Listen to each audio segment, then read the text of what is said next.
Это видео про то, как монах помолился, и снег растаял, и снова вышло солнце и засветило. А это случилось 20 апреля 17 года в Молдавии. Высоко в горах жил монах, молился, зажигал лампадку, зажигал свечки, выходил на улицу со своей кельей и молился утром и вечером, в обед и днем. А между молитвами он занимался разной работой. Сады цвели, так красиво все было, яблони расцвели, в саду такая благодать, яблочные, вишневые сады.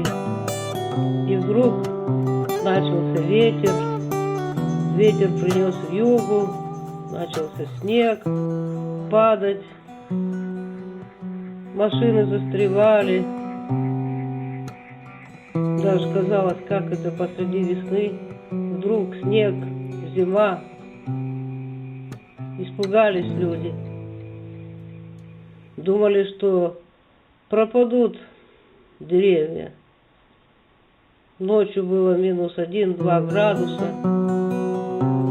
И вот послали они своих молодых парней, чтобы они позвали монаха. Монах кормил голубей и молился. Вот пришли они в горы, зашли в келью и позвали монаха и рассказали ему: «Батюшка, помолитесь за Молдавию, помолитесь, чтобы Господь снова вернул нам цветущие сады, чтобы не пропали деревья». И монах согласился.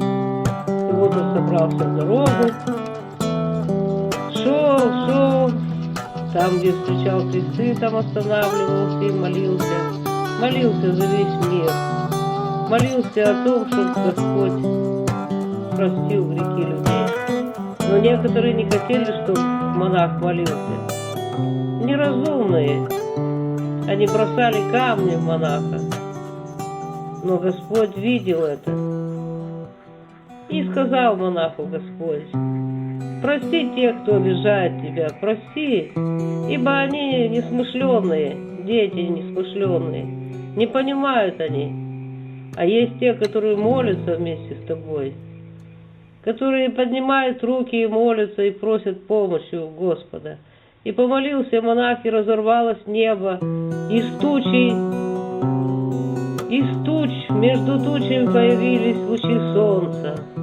И молился монах, и снова зацвели яблони, и снова зацвели сады, и снова на земле в Молдавии стал рай. На берегу озера, на берегу реки расцвели яблони, расцвели вишни.